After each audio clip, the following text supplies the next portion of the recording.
I was standing there in my worn-out sneakers, staring at the dry cleaning price list like it held the secrets of the universe, when the numbers hit me like a physical blow. $27 for my interview suit. $27 I absolutely did not have. The crumpled bills in my pocket added up to exactly $14.32, and that was supposed to last me until my unemployment check came through next week. I felt my cheeks burn with the familiar heat of embarrassment as I realized I'd have to walk out of Miller's family laundromat empty-handed again. Before we jump back in, tell us where you're tuning in from, and if this story touches you, make sure you're subscribed, because tomorrow I've saved something extra special for you. The thing about being broke isn't just the empty wallet, it's the way it makes you invisible. Like you're apologizing for taking up space in a world that measures worth in dollar signs. I'd been invisible for the better part of 6 months now, ever since I'd traded my combat boots for civilian shoes and discovered that translating 8 years of military leadership into something a hiring manager could understand was harder than navigating through hostile territory in the middle of the night. At least in Afghanistan, I knew who the enemy was. The laundromat sat on the corner of Maple and 3rd Street in Millbrook, a small town that time seemed to have forgotten somewhere around 1995. It was the kind of place where everyone knew everyone else's business, but somehow I'd managed to remain a stranger even after living here for half a year. The building itself was nothing special, just faded blue siding and windows that had seen too many storms, but it was clean and the machines worked, which was more than I could say for most things in my life lately. I discovered Miller's by accident on a Tuesday morning when my apartment's washing machine had finally given up the ghost. The owner, Mrs. Chen, had been behind the counter that first day, a small woman with silver-streaked hair and hands that moved with the practiced efficiency of someone who'd been folding other people's laundry for decades. She'd nodded at me with polite disinterest, the way you acknowledge a passing stranger, and I'd been grateful for that anonymity. That was 3 months ago, and I'd become a regular fixture every Thursday morning, always arriving right when they opened at 7, because the early hours meant fewer people and less chance of running into someone from my past life. The routine had become an anchor in the chaos of unemployment applications and rejection letters. Load the washers, sit in the hard plastic chair by the window, watch the clothes tumble in their sudsy cycles, and pretend that the rhythm of the machines could somehow wash away the feeling that I was drowning in my own life. Today felt different, though.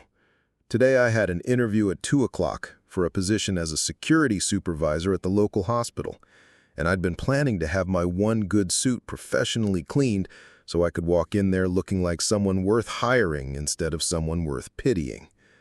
The suit was navy blue, bought during my last week of active duty with money I'd saved specifically for job interviews. It was supposed to be my armor for this new battle, this war against civilian indifference and HR departments that didn't know what to do with someone whose most relevant experience involved keeping supply convoys safe in a war zone.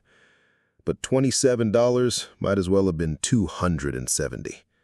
I stood there holding my suit on its hanger, feeling the weight of fabric that had become heavier than any gear I'd ever carried overseas. The irony wasn't lost on me that I could disassemble and reassemble an M4 carbine blindfolded, could read terrain maps in 3 languages, and had once talked a panicked 19-year-old through his first firefight, but I couldn't figure out how to afford getting my interview clothes cleaned. Mrs. Chen was behind the counter, as always, but today she was wearing glasses that made her dark eyes look larger, more observant. She'd been watching me study the price list for the past 5 minutes, and I could feel her attention like heat from a radiator. I wanted to disappear into the floor, to somehow make this moment less humiliating than it already was. The morning sun streamed through the laundromat's front windows, casting everything in that particular kind of light that made even the most ordinary places look like they belonged in a movie. The smell of detergent and fabric softener hung in the air, mixed with the underlying scent of steam from the industrial pressing machine in the back. It should have been comforting, this domestic ritual that millions of people performed without thinking about it. But instead, it felt like another reminder of how far I'd fallen from the person I used to be. 6 months ago, I'd been Colonel Sarah Anderson, responsible for the safety and logistics of a forward operating base that housed 300 soldiers. I'd made decisions that affected lives, managed budgets that had more zeros than I can currently imagine having in my bank account, and led men and women through situations that would have broken most people. I'd been competent, respected, necessary. Now I was a 34-year-old woman who couldn't afford to get her clothes cleaned for a job interview. The transition out of the military had been sold to me as an opportunity, a chance to take my leadership skills and apply them in the civilian world. What they hadn't mentioned in all those transition seminars was that most employers heard military experience and immediately started wondering if you could handle working with people who hadn't been shot at for a living. They wanted team players, not commanders. They wanted flexibility, not the kind of decisive leadership that kept people alive in combat zones. I tried to explain this to my parents during our last phone call, but they lived in a world where hard work automatically translated to success, where 8 years of distinguished service should have opened doors instead of closing them. They meant well, but they didn't understand that the skills that made me an exceptional military officer were the same ones that made civilian employers nervous. Nobody wanted to hire someone who was used to being in charge, especially when that someone was a woman who'd learned to project authority in a world where authority was often the difference between life and death. The washing machines hummed their familiar tune, a background symphony that had become the soundtrack to my Thursday mornings. I'd loaded my regular laundry 20 minutes ago, and now I was standing here with my interview suit, trying to figure out how to salvage what was supposed to be an important day. The interview was for a position that actually seemed to value military experience, working as a security supervisor at Millbrook Health General Hospital. It wasn't the kind of leadership role I'd held in the Army, but it was honest work that would let me use some of my training while keeping people safe. The job posting had been straightforward about wanting someone with a military background, someone who understood the importance of protocols and could handle crisis situations with a clear head. When I submitted my application, I'd felt that familiar surge of confidence that came from knowing I was exactly what they were looking for.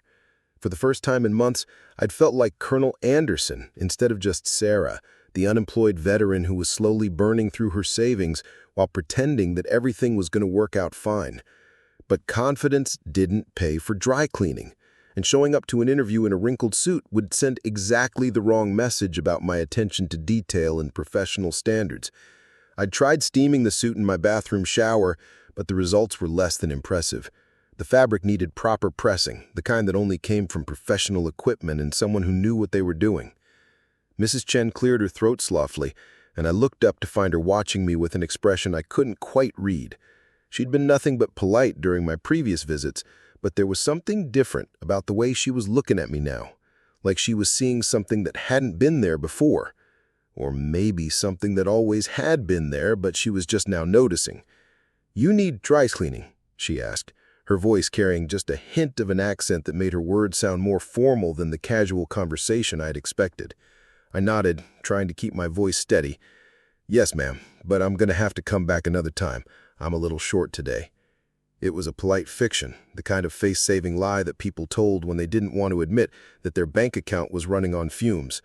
Mrs. Chen studied my face for a moment, and I had the uncomfortable feeling that she could see right through my carefully constructed facade of someone who was just temporarily inconvenienced rather than genuinely struggling. "Important interview?" she asked, gesturing toward the suit. "Hospital security supervisor position," I said, and then immediately wondered why I'd volunteered that information. There was something about her direct gaze that seemed to invite honesty, even when honesty was the last thing you wanted to share with a stranger. Chen nodded slowly, and I caught something flickering across her expression, a recognition that made my chest tighten with an emotion I couldn't name. She stepped out from behind the counter, moving with the careful deliberation of someone who'd made an important decision and was now committed to following through with it. "Military background?" she asked, but it sounded less like a question and more like a statement that she already knew the answer to. The question caught me off guard, not because it was unexpected, but because of the way she'd asked it. There was a weight to her words that suggested this wasn't just casual conversation anymore. I'd gotten used to people asking about my military service with the kind of polite interest that usually preceded them changing the subject, but Mrs. Chen's tone suggested something different entirely. "Army," I said simply. 8 years. She nodded again, and this time I was certain I saw recognition in her eyes, the kind of understanding that passed between people who'd shared similar experiences, even if they'd never met before. It was the same look I'd seen in VA waiting rooms and military transition workshops, the silent acknowledgement of shared service that didn't require words or explanations. "Rank?" she asked quietly. I hesitated for just a moment because rank was complicated in civilian conversations. Too low, and people assumed you hadn't accomplished much. Too high, and they got intimidated or suspicious about why you'd left. But something about Mrs. Chen's expression told me that she understood the weight of rank in ways that most civilians didn't. "Colonel," I said, and watched her eyebrows rise slightly in what looked like respect rather than surprise. She was quiet for a long moment, studying my face with the kind of intensity that made me feel like she was reading a story written in lines I didn't know I had.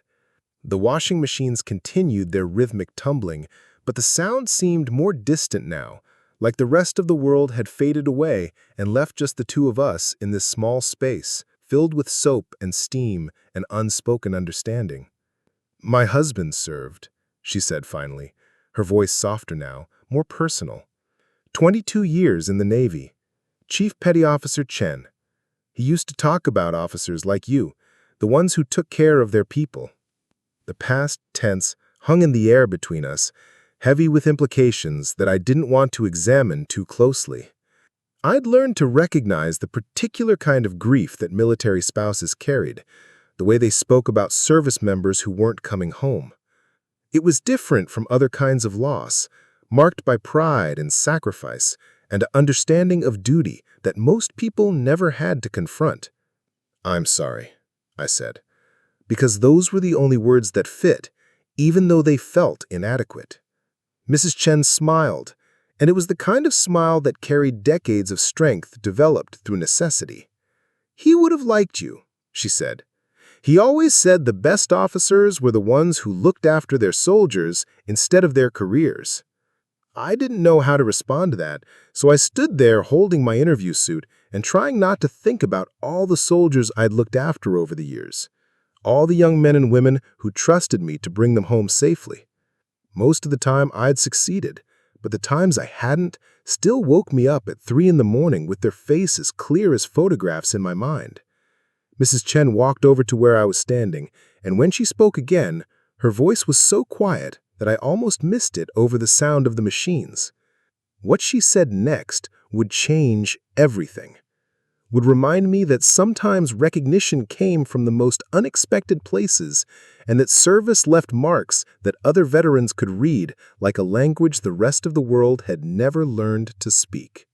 "You're Colonel Anderson," she whispered, and the way she said my name made it sound like a title of respect rather than just a form of address.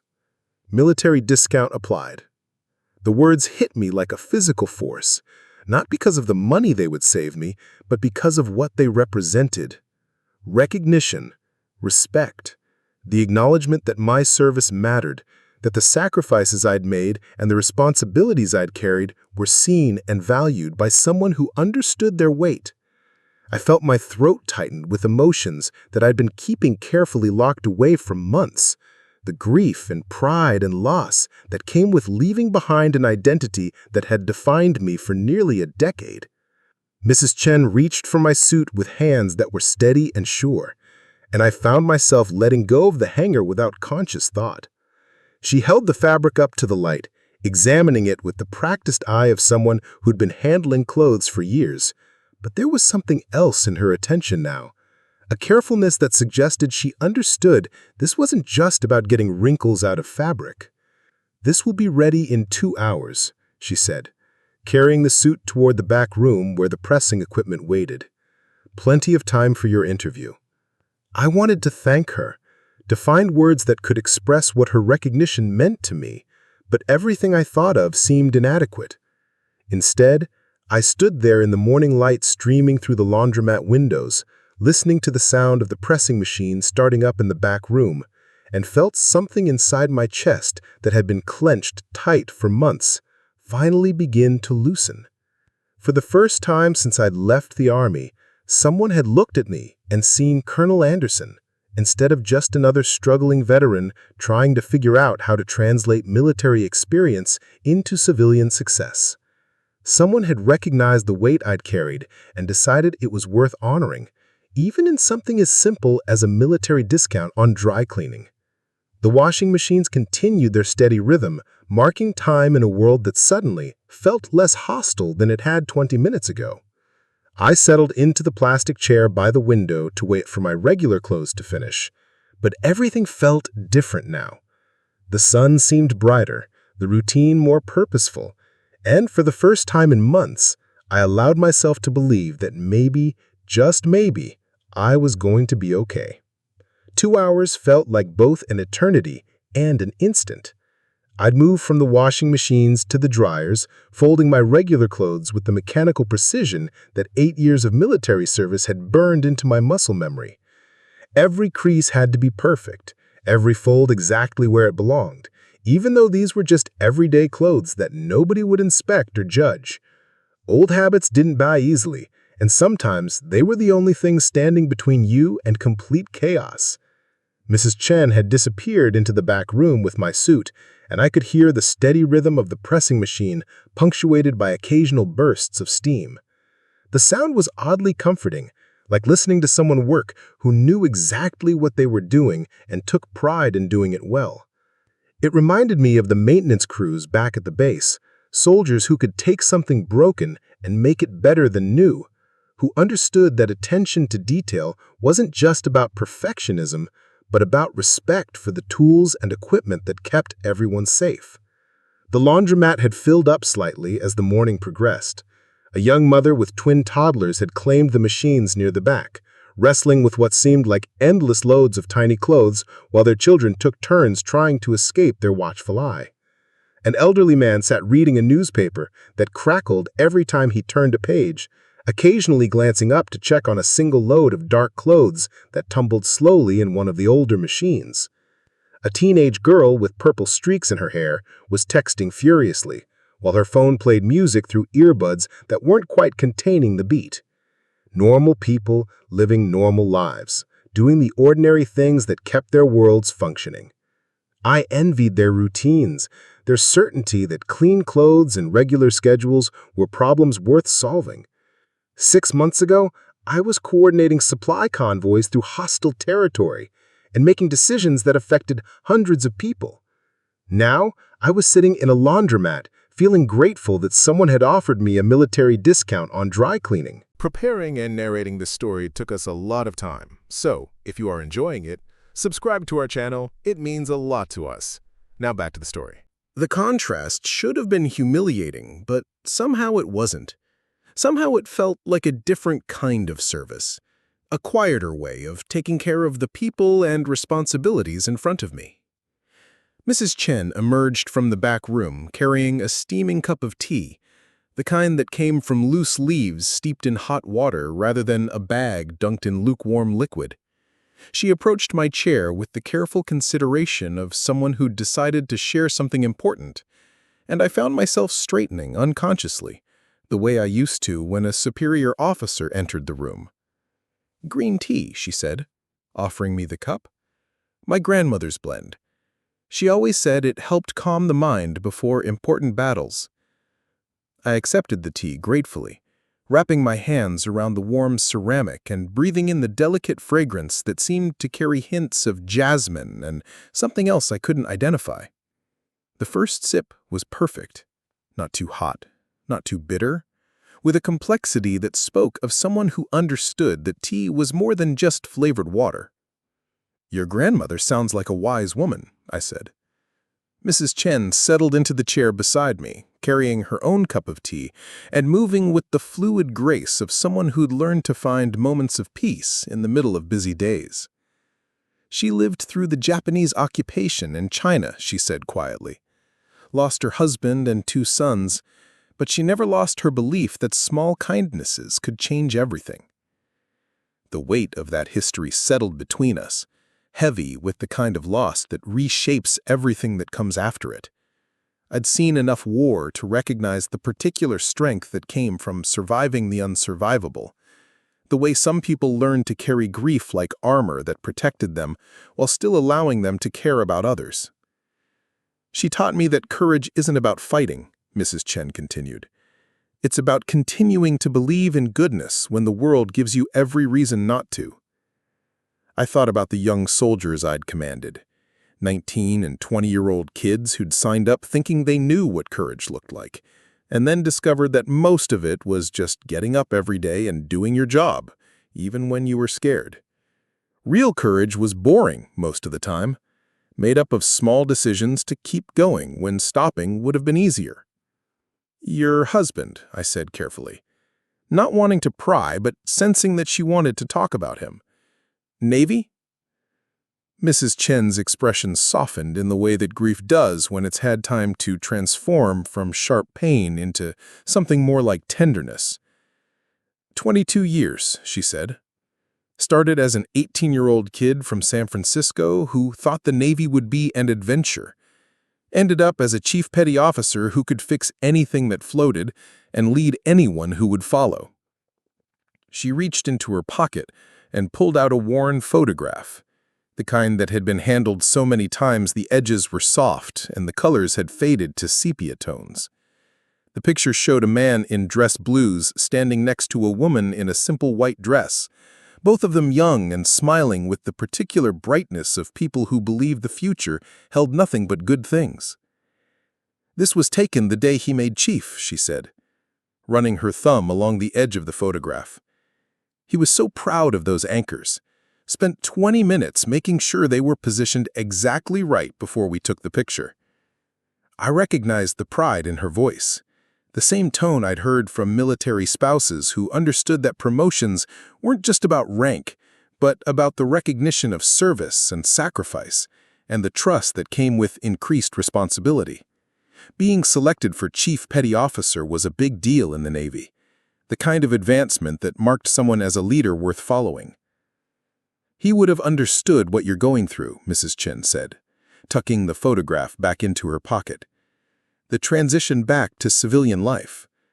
He used to say that the hardest part wasn't learning to live without the military, it was learning to live with people who'd never needed the military." The observation hit closer to home than I was comfortable with. In the Army, everyone understood that mission came first, that sometimes you had to make decisions that looked harsh from the outside but were necessary from the inside. Civilian employers wanted team players and consensus builders, people who could navigate office politics and manage up as well as down.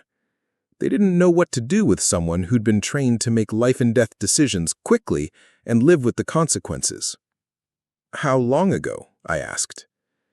3 years last month," she said. "Heart attack on a Tuesday morning. He was fixing the washing machine in the back room. Same one that's been acting up since we opened this place 15 years ago. Just collapsed right there on the concrete floor." I could hear the echo of that morning in her voice, the way trauma leaves permanent marks on the way people tell their stories. Sudden loss was different from the kind of death you saw coming, harder to process because there was no time to prepare or say goodbye or make sense of everything that would be left unsaid. "He found me when I came in to open up," she continued. "Still had his tools in his hand, still trying to fix something broken, even while his own heart was giving out. The detail was heartbreaking in its ordinariness, the way real life always was. No dramatic last words or meaningful final gestures, just a man doing his job until he couldn't anymore. It was the kind of death that military families feared most, not the heroic sacrifice in combat, but the random failure of biology that could take someone away without warning or reason." "I'm sorry," I said, because the words never felt adequate, but they were all anyone had to offer in the face of that kind of loss. Mrs. Chen smiled, the same expression I'd seen earlier, built from years of practice at carrying grief without letting it consume everything else. "He would have liked you," she said. "He always respected officers who took care of their people. Said you could tell the good ones because they worried more about their soldiers than their careers." The comment made me think about the decisions I'd made during my last deployment, the times I'd pushed back against orders that would have put my soldiers at unnecessary risk. It hadn't made me popular with some of the higher-ups, but it had brought everyone home alive, and that was the only metric that mattered when you were responsible for other people's lives. What happened to him after he got out? 22 years, and they handed him a certificate and a pension check, Mrs. Chen said with a bitter edge that she quickly softened. He spent 6 months looking for work before he realized that most employers saw military experience and thought can't work with others, or probably has PTSD, or too rigid for our corporate culture. I'd heard variations of that story from every veteran I'd met at job fairs and networking events. The same skills that made you an exceptional military leader somehow became liabilities in civilian interviews. Decisive became inflexible, experienced became overqualified, and leadership became an inability to take direction from people who'd never had to make decisions under pressure. "So we opened this place," she continued, gesturing around the laundromat with a sweeping motion that took in the machines and the fluorescent lights and the smell of detergent that had soaked into every surface. He said at least this way he could serve his community without having to convince anyone that he was worth hiring. The choice made perfect sense in the way that only military logic could make sense. If the civilian world didn't want your skills, you created your own world where those skills mattered. A laundromat wasn't glamorous, but it was honest work that helped people take care of something essential. It was service without uniform, duty without rank, leadership without recognition. He built most of these machines himself, Mrs. Chen said, running her hand along the control panel of the nearest washer. Bought them used and broken, then spent months in the back room taking them apart and putting them back together until they worked better than new. Said it reminded him of working on ship engines, just smaller and with less oil. I could picture it. A career Navy man hunched over washing machine parts with the same attention to detail he'd once applied to keeping destroyers and cruisers running through storms and combat zones. The transition from military to civilian service, from keeping sailors safe to keeping clothes clean, but the underlying principle remained the same. Take care of the equipment so it can take care of the people who depend on it. The first year was hard, she admitted. Neither of us knew anything about running a business, and he kept trying to organize the detergent inventory like it was ship stores. But people started coming because they could tell he cared about doing things right, that he wasn't going to cut corners or take shortcuts just to save a few dollars. That was military thinking in action, the understanding that quality and reliability weren't negotiable because people's lives might depend on your equipment working when it was supposed to work. In combat, a malfunctioning radio or a poorly maintained vehicle could get people killed. In a laundromat, broken machines just meant disappointed customers. But the mindset remained the same. Do it right the first time because someone is counting on you. He started giving military discounts almost immediately, Mrs. Chen said. Said it wasn't about the money, it was about recognition. About letting people know that their service mattered to someone who understood what service meant. The observation made my throat tighten again, because it captured something I'd been struggling to articulate for months. It wasn't that I needed special treatment or wanted to be thanked for my service every time I bought groceries. It was that I wanted my experience to be acknowledged as valuable, to be seen as something that had shaped me into a better person rather than damaged goods that needed to be fixed or hidden. "How many veterans does this town have?" I asked. "More than you'd think," she said. "We're close enough to Fort Braxton that a lot of people retire here, but far enough away that they can have some privacy if they want it." Robert started keeping track after the first few months. He'd spot them almost immediately, something about the way they carried themselves or how they treated equipment.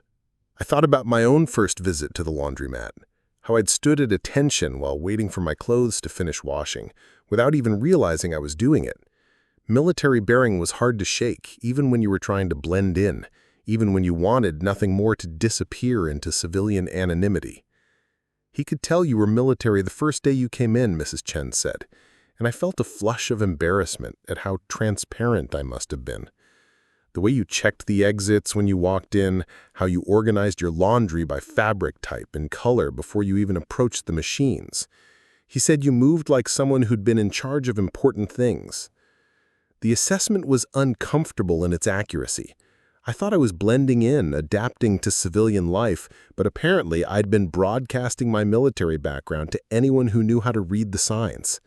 It made me wonder what other tells I had, what other habits and reflexes marked me as someone who didn't quite belong in the civilian world yet. "Why didn't he ever say anything?" I asked. Mrs. Chen was quiet for a moment, choosing her words carefully. "He said some people wore their service like a badge they wanted everyone to see, and some people carried it like a weight they were trying to hide. He thought you were carrying it like a weight, and he didn't want to make it heavier by forcing you to talk about it before you were ready." The insight was so accurate it made my chest ache. I had been carrying my military experience like a weight, treating it as something that set me apart rather than something that added value. Every rejection letter, every awkward interview question about why I'd left the Army, every conversation that ended when I mentioned my rank, had reinforced the feeling that my service was something to be overcome rather than celebrated. The day he died, Mrs. Chen continued, he was working on a load of uniforms.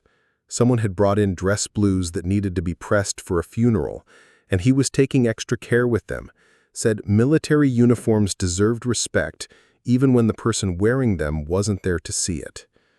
The image of Chief Petty Officer Chen spending his last morning pressing another service member's dress blues was so perfectly appropriate it made me want to cry. Even in death, he'd been taking care of his fellow veterans, making sure they looked their best when it mattered most.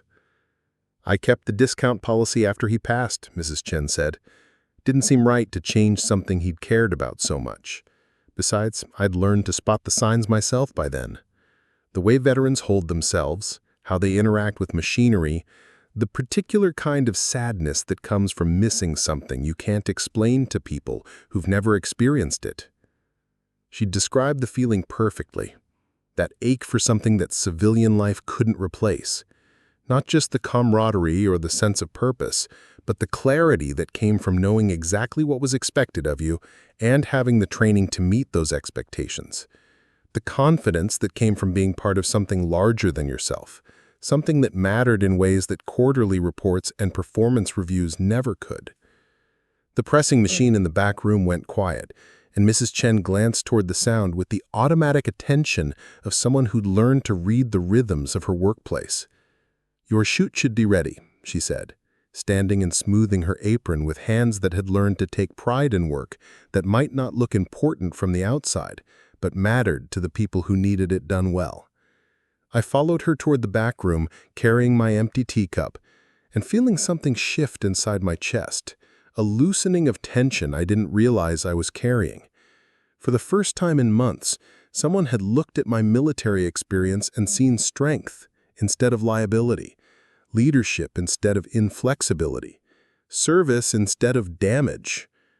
The pressing machine in the back room disappeared behind the pressing machines and emerged a moment later carrying my interview suit on a professional hanger, the fabric crisp and perfect, pressed with the kind of attention to detail that spoke of genuine care rather than just getting through another job. She held it up to the light, checking for any missed wrinkles or imperfections, then nodded with satisfaction. "Perfect," she said, handing me the hanger with the same reverence someone might use to pass along a flag. "Colonel Anderson's uniform is ready for inspection." The way she said my rank made it sound like a title of honor rather than just a piece of my past, and I felt my spine straighten automatically in response.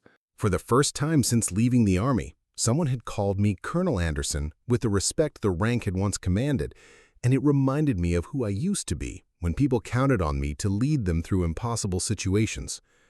I reached for my wallet, preparing to pay whatever the military discount had reduced the price to, but Mrs. Chen held up her hand in a gesture that was both gentle and firm. "No charge," she said quietly. Robert would have insisted, said sometimes the best way to honor service is to make sure it continues. The generosity hit me like a physical blow, not because of the money saved, but because of what it represented. Recognition without expectation, kindness without strings attached, respect for service that asked for nothing in return except the knowledge that it had mattered to someone who understood its value. I wanted to argue, to insist on paying something, but the expression on Mrs. Chen's face told me that accepting her gift was more important than maintaining my pride. Sometimes service meant leading from the front, and sometimes it meant knowing when to let someone else take care of you. "Thank you," I said, and the words carried 8 years of gratitude for understanding I hadn't known I needed. Mrs. Chen smiled and turned back toward the front of the store, leaving me standing in the back room with my perfectly pressed interview suit and the growing realization that maybe, just maybe, I wasn't as invisible as I'd thought. The interview suit felt different hanging in my closet that afternoon, transformed from a symbol of desperation into something that carried the weight of recognition and respect. I'd changed into it an hour before my appointment, standing in front of my bedroom mirror and seeing someone I hadn't glimpsed in months. The fabric fell perfectly, every line sharp and clean, pressed with the kind of professional care that spoke to attention to detail and standards that mattered. But more than the physical transformation, something had shifted inside me during those hours at Miller's family laundromat. Mrs. Chen's recognition had awakened something I'd thought was lost forever, a sense of identity that went deeper than unemployment statistics and rejection letters. For the first time since leaving the Army, I felt like Colonel Anderson again, not just Sarah trying to figure out how to translate military experience into civilian success. The drive to Millbrook General Hospital took 15 minutes through tree-lined streets that looked like they belonged on a postcard advertising small-town America.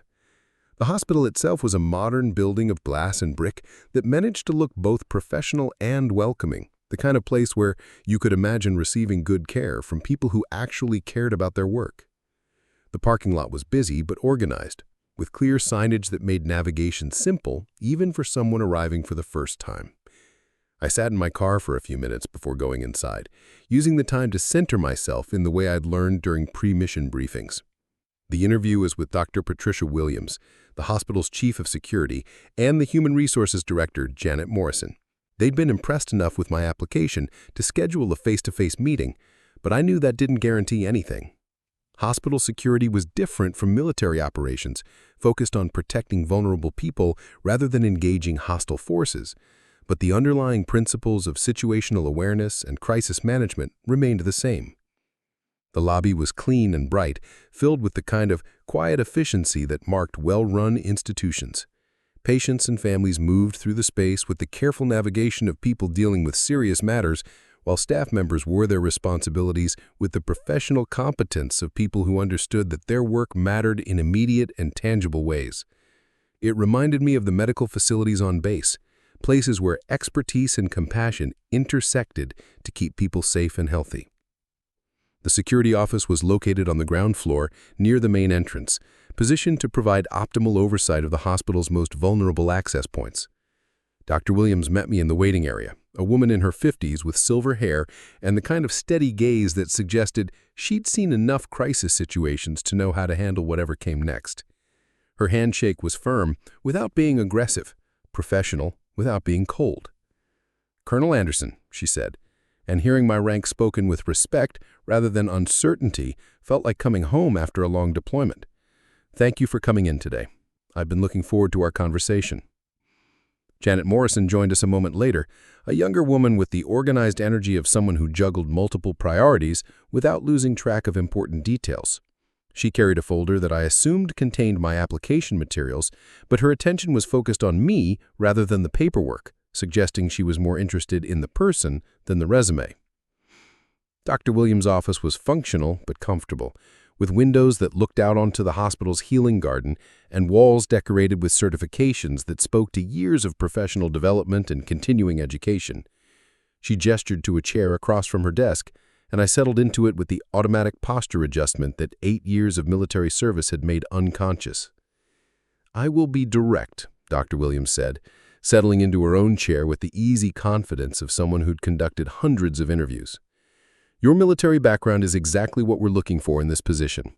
Hospital security isn't just about checking identification and monitoring cameras. It's about managing crisis situations with a clear head, making quick decisions under pressure, and maintaining professional standards even when dealing with people who are scared, angry, or not thinking clearly. The description resonated with experiences I'd had commanding forward operating bases, where medical emergencies and security threats often intersected in ways that required both tactical thinking and human compassion. The skills were transferable, even if the environment was different. Can you tell us about a situation where you had to manage multiple competing priorities while ensuring the safety of people under your command? Janet Morrison asked, pen poised over her notepad. I thought for a moment about which story would best illustrate the competencies they were looking for, without going into operational details that might be classified or too intense for a civilian interview. Finally, I settled on an incident from my second deployment when our base had received wounded soldiers at the same time a sandstorm was grounding our evacuation helicopters. We had multiple casualties arriving simultaneously during severe weather that prevented immediate medical evacuation. I had to coordinate triage protocols with medical staff, manage security around the landing zone, and maintain communication with higher command while ensuring our defensive perimeter remained intact despite reduced visibility. I continued with the details of how we'd prioritized care based on injury severity, repositioned security teams to account for weather-related blind spots, and established communication protocols that kept everyone informed despite the chaos. The situation required simultaneous attention to medical needs, security requirements, and resource management, all while maintaining calm leadership in a high-stress environment. Dr. Williams nodded throughout my explanation, occasionally asking clarifying questions that demonstrated her understanding of both security protocols and crisis management principles. It was clear she had done her homework on military operations and understood how those skills might translate to hospital security challenges. "How do you handle situations where you need to de-escalate conflict without using force?" she asked. This question was more complex, touching on the difference between military and civilian rules of engagement. In combat zones, the escalation protocols were clear, and the ultimate authority to use force was well established. Hospital security required a different approach, one that prioritized communication and de-escalation while maintaining the safety of patients and staff. In military operations, we often dealt with local populations who were frightened or confused rather than hostile. The key was understanding that aggressive behavior usually comes from fear or frustration, not genuine malice. The goal was always to resolve situations through communication and respect for dignity while maintaining clear boundaries about acceptable behavior. I gave them an example of dealing with a grieving father who'd become verbally aggressive when we couldn't immediately evacuate his son due to security protocols. The situation required empathy for his emotional state while maintaining necessary procedures, ultimately resolved through patient explanation and allowing him to accompany his son during the wait for medical transport. Janet Morrison was taking notes throughout the conversation, but I could see from her expression that she was impressed rather than just documenting responses for later evaluation. Dr. Williams leaned back in her chair with the satisfied expression of someone who'd found what she was looking for. "Your military experience is obviously relevant," Dr. Williams said, "but I'm curious about your motivation for transitioning to civilian security work. What draws you to hospital work specifically?" The question touched on something I'd been thinking about since Mrs. Chen's recognition that morning, the realization that service could take many forms, and that protecting people didn't require a uniform or a combat zone. Hospital security was about creating safe spaces for healing, ensuring that patients and families could focus on recovery without worrying about their physical safety or security. Military service taught me that the most important mission is protecting people who can't protect themselves, I said. In a hospital setting, that means patients who are vulnerable due to illness or injury, families who are dealing with crisis situations, and medical staff who need to focus on providing care without worrying about security threats. The environment is different, but the core mission remains the same. Dr. Williams smiled, the kind of expression that suggested I'd given the right answer not because it was what she wanted to hear, but because it demonstrated understanding of the role's true purpose. Hospital security wasn't about authority or control.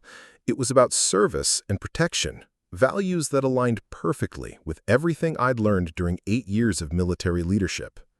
We've had challenges with previous security personnel who saw the position as law enforcement rather than patient care support, she explained. What we need is someone who understands that our primary goal is creating an environment where healing can happen.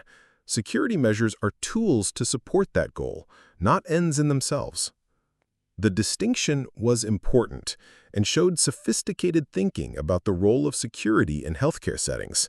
Too aggressive an approach could create anxiety that interfered with patient care, while too passive a stance might allow genuine threats to develop into dangerous situations. The balance required the kind of judgment that came from experience managing complex scenarios where multiple factors had to be considered simultaneously. Can you walk us through your approach to training staff on security protocols? Janet Morrison asked. This was an area where my military background provided direct experience, having been responsible for training soldiers on everything from basic security procedures to complex crisis response protocols. The key was understanding that different people learned in different ways, and that training had to be practical rather than theoretical to be effective. Training starts with understanding why protocols exist, I said. People follow procedures better when they understand the reasoning behind them. I'd begin by explaining the security threats that hospitals face, from theft and vandalism to more serious issues like domestic violence situations or mentally unstable individuals.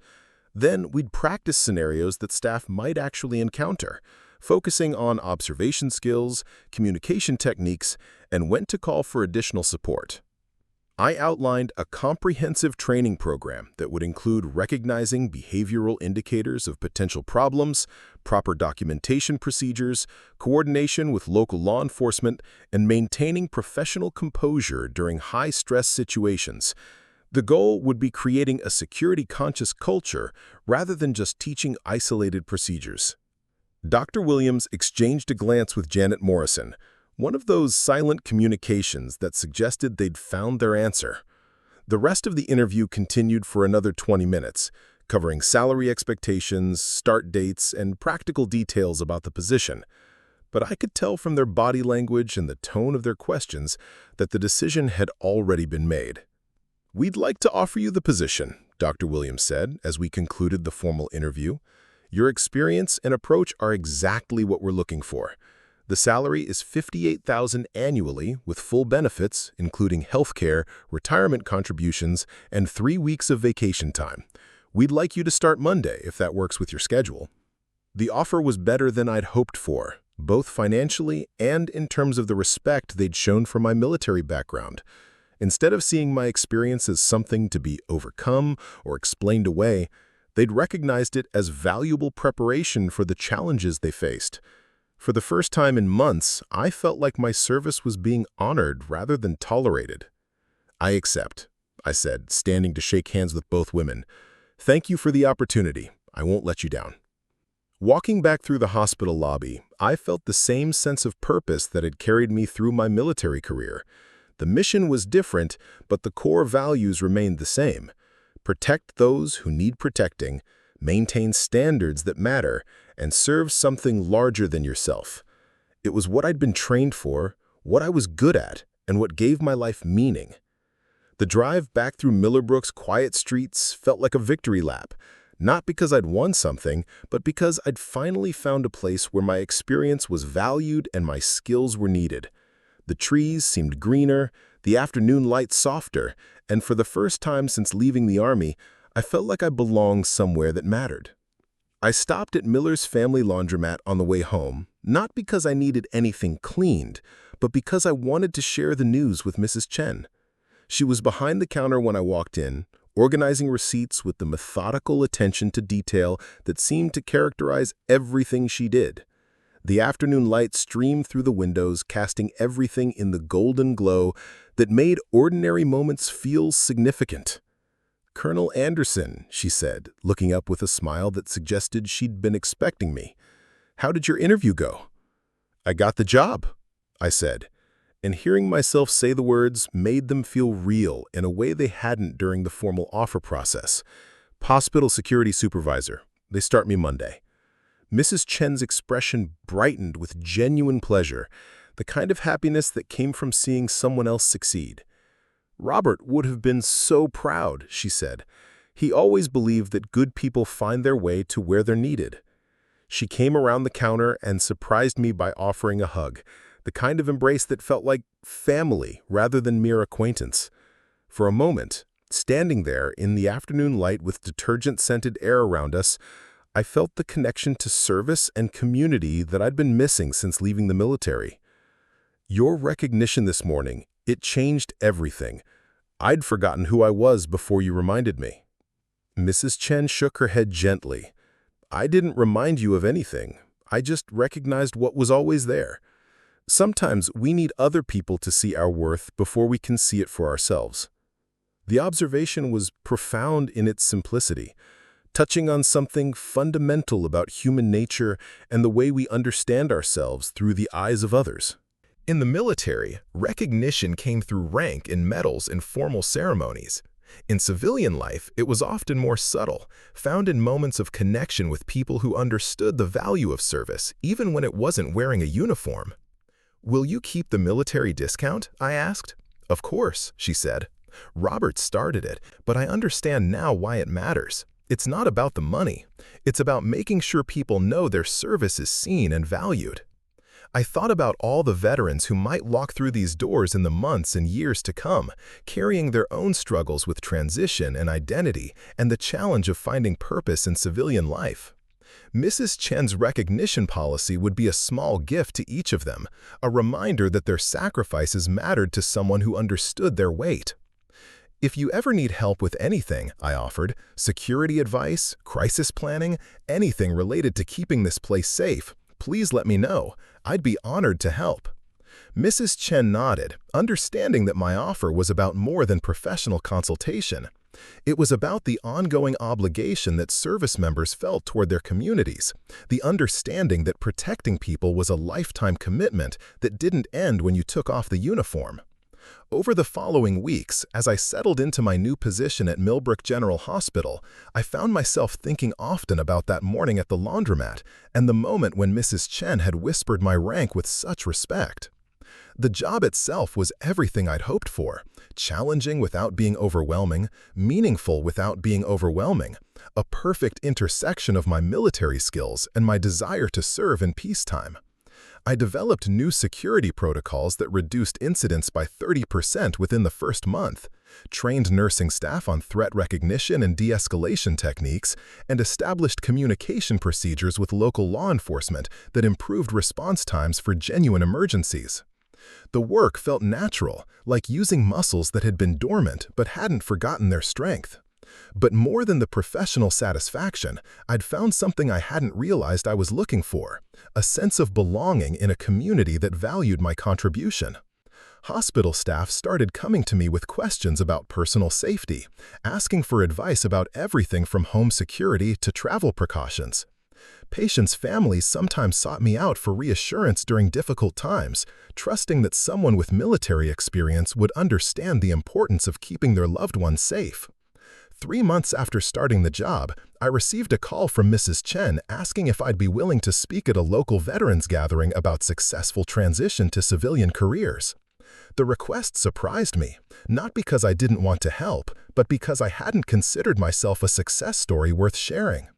The struggles with unemployment and identity crisis felt too recent, too raw to be transformed into inspirational talking points. But when I arrived at the meeting, held in the basement of the Methodist Church on Elm Street, I found myself facing 24 veterans whose stories echoed my own. Men and women from different branches and different generations, united by the common experience of trying to find purpose and recognition in a world that often didn't understand the value of their service. I told them about Mrs. Chen's recognition, about the military discount that had meant so much more than saved money, about finding work that honored rather than ignored my military background. But mostly, I talked about the importance of understanding that service didn't end with discharge, that the skills and values learned in uniform were needed in civilian communities in ways that might not be obvious at first glance. The response was immediate and heartfelt, with several veterans approaching me afterward to share their own stories of struggle and eventual success. A former Marine had started a landscaping business that employed other veterans, understanding that some people worked better in teams built on military principles. A retired Air Force sergeant had become a high school counselor, using her experience with young recruits to help teenagers navigate difficult decisions about their futures. Each story reinforced the lesson Mrs. Chen had taught me that morning at the laundromat, that recognition and respect were available to those willing to see value in military service, but sometimes it took time to find the right community and the right opportunity. The transition from military to civilian life wasn't just about finding a job. It was about finding a place where your experience was valued and your continued service was welcomed. As winter settled over Millbrook, I established a routine that felt sustainable and meaningful.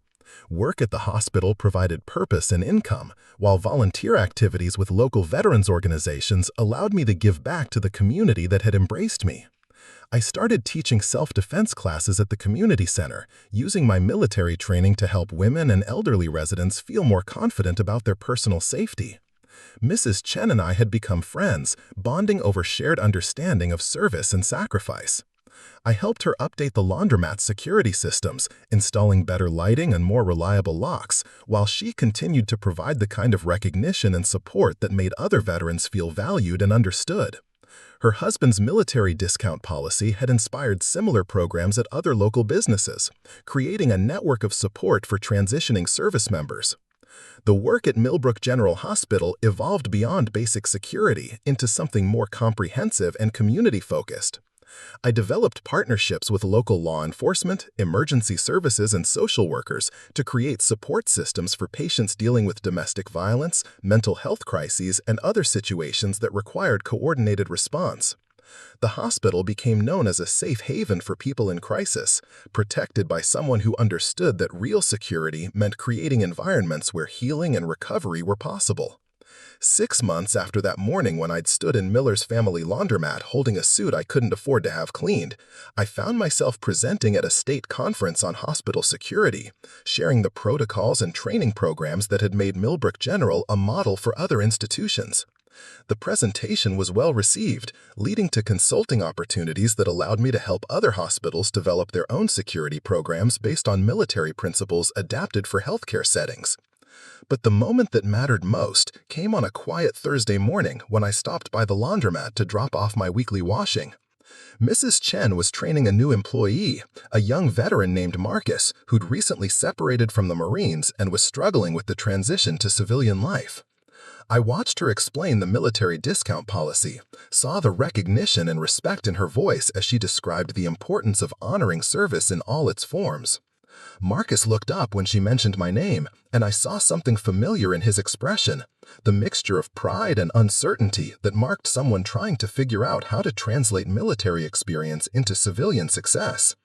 Mrs. Chen introduced us, and I found myself offering to help him with his job search, sharing contacts at the hospital and other local businesses that valued veteran skills.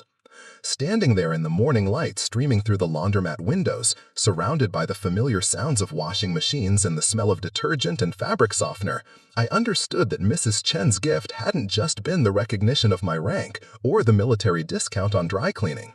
It had been the reminder that service creates connections that transcend uniform and rank, that the values learned in military service were needed and valued in communities across the country. The conversation with Marcus continued over coffee at Murphy's Diner, where I learned that his transition struggles mirrored my own. The frustration with employers who saw military experience as a liability rather than asset, the difficulty of translating combat leadership into civilian management skills, the loneliness of being surrounded by people who'd never needed to depend on each other for survival. But I also heard determination in his voice, the same refusal to give up that had carried him through Marine training and overseas deployments. 2 weeks later, Marcus started working part-time at the hospital while finishing his degree in criminal justice. His military bearing and attention to detail made him a natural fit for security work. Watching him succeed reinforced my understanding that recognition and opportunity are multiplying forces, that each veteran who finds meaningful work and community connection created pathways for others to follow. Mrs. Chen's simple policy of honoring military service had rippled outward in ways she probably never imagined, creating a network of support and recognition that helped veterans find their place in civilian communities. The military discount at Miller's family laundromat became a symbol of something larger, the understanding that service doesn't end with discharge, and that communities are stronger when they recognize and value the experience that veterans bring to civilian life. As I drove home that evening through streets that had become familiar and welcoming, I thought about the morning when I'd stood in that laundromat feeling invisible and desperate, convinced that my military experience was something to be overcome rather than celebrated. Mrs. Chen's whispered recognition of my rank had changed everything, not by solving my problems, but by reminding me that those problems were temporary, while the values and skills I'd developed through service were permanent assets that could benefit any community willing to recognize their worth. The lesson was simple but profound. Sometimes the most important battles are fought not in distant places, but in everyday moments when people choose to see value in each other's service and sacrifice. Sometimes recognition comes not from formal ceremonies, but from quiet acknowledgments that someone's contribution matters. And sometimes the greatest victory is not conquering an enemy, but finding your place in a community that understands that protection and service take many forms, all of them worthy of respect and gratitude. 1 year later, I found myself back at Miller's family laundromat on a crisp autumn morning. But this time, everything was different. I wasn't there as a desperate job seeker counting coins for dry cleaning. I was there as the keynote speaker for Millbrook's first annual Veterans Recognition Day, and my perfectly pressed dress uniform hung in the back of my car, ready for the ceremony at the town square. Mrs. Chen greeted me with the warm smile that had become as familiar as family over the past 12 months. The laundromat looked exactly the same, but somehow it felt transformed, elevated from a simple business to something approaching sacred ground. This was where my real transition from military to civilian life had begun, not with a job placement or a government program, but with 3 simple words whispered with genuine respect.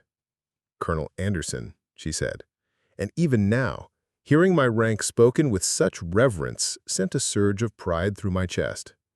"Ready for your big speech today, Colonel?" The speech had been months in preparation, crafted carefully to honor not just my own experience, but the dozens of veterans who'd found their way through these doors over the past year. Mrs. Chen's military discount policy had become legendary among the local veteran community. But more than that, her recognition had inspired a movement of appreciation that had spread throughout Millbrook. Local businesses had followed her example, creating their own ways of honoring military service. The hardware store offered tool repair discounts, the diner had a Veterans Eat Free breakfast once a month, and the bookstore had started a reading program where veterans shared stories with local schoolchildren. Each gesture was small in isolation, but together they'd created a culture of recognition that made Millbrook a destination for retiring military families. "I've been thinking about your husband a lot lately," I told Mrs. Chen as she handed me a cup of her grandmother's tea blend. "About what he said regarding the best officers being the ones who took care of their people. I think I finally understand what he meant." Mrs. Chen's eyes softened with the bittersweet expression that always appeared when someone mentioned Chief Petty Officer Chen. "He would be so proud of what you've accomplished," she said. "Not just the job or the recognition, but the way you've taken care of other veterans. That's what he always said leadership really was." She was referring to the Veteran Support Network that had grown organically around my work at the hospital. What had started as informal conversations with struggling former service members had evolved into a comprehensive program that connected veterans with employment opportunities, mental health resources, and community support systems. The hospital had made it an official part of my role, understanding that veteran wellness was connected to community wellness in ways that benefited everyone. Marcus walked in just as Mrs. Chen finished speaking, no longer the uncertain young Marine I'd met a year ago, but a confident security professional who'd just been promoted to assistant supervisor at the hospital.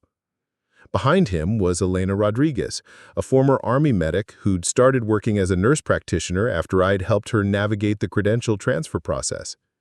They were followed by James Patterson, a a retired Air Force mechanic who'd opened his own automotive repair shop with assistance from veteran business development programs I'd connected him with. This had become our monthly tradition, gathering at Miller's on the anniversary of significant moments in our transition journeys. For me, it was the anniversary of recognition. For Marcus, it was when he'd found his first civilian job. For Elena, it was when she'd passed her nursing boards. For James, it was when he'd gotten his business license approved. "Ready to make us all cry with your speech today, Colonel?" Marcus asked, with the easy familiarity that had developed between us over months of working together. "I'm planning to keep it simple. Just talk about how recognition changes everything, how one person choosing to see value in your service can transform your entire understanding of what's possible." Elena nodded knowingly. "Mrs. Chen did the same thing for me," she said. "I'd been washing scrubs here for months, feeling invisible, until she mentioned that her husband always respected military medics, said we were the ones who kept everyone else fighting. It was exactly what I needed to hear." The stories were different, but the theme was constant. Recognition had power beyond measure, the ability to transform not just individual lives, but entire communities. Mrs. Chen's simple policy of honoring military service had created ripple effects that continued expanding, touching lives in ways that couldn't be quantified, but could be felt by anyone who paid attention. As we finished our tea and prepared to head to the ceremony, Mrs. Chen pulled me aside for a private moment. "Your speech today," she said quietly, "I hope you'll mention Robert. Not because he needs the recognition, but because other spouses need to know that their service matters too." It was a reminder I'd needed, that behind every military success story was a family that had sacrificed and served in their own way. Chief Petty Officer Chen's legacy lived on not just in the Laundromat's military discount policy, but in the understanding that service takes many forms, and all of them deserve honor. The ceremony was beautiful, held under oak trees that had watched over Millbrook for generations. When I stood at the podium looking out at hundreds of faces, veterans and civilians united in recognition of service and sacrifice, I thought about that desperate morning when I'd counted coins for dry cleaning and wondered if anyone would ever see value in my experience again. Mrs. Chen sat in the front row, Chief Petty Officer Chen's photograph pinned her jacket like a medal of honor. When I spoke about the power of recognition, about how 3 words whispered with respect could change someone's entire trajectory, her smile told me that she understood the gift she had given, not just to me, but to every veteran who'd walked through her doors. Military discount applied. I concluded my speech, repeating the words that had started everything. Sometimes the most important recognition comes not from governments or institutions, but from individuals who choose to see the value in your service and honor it in whatever way they can.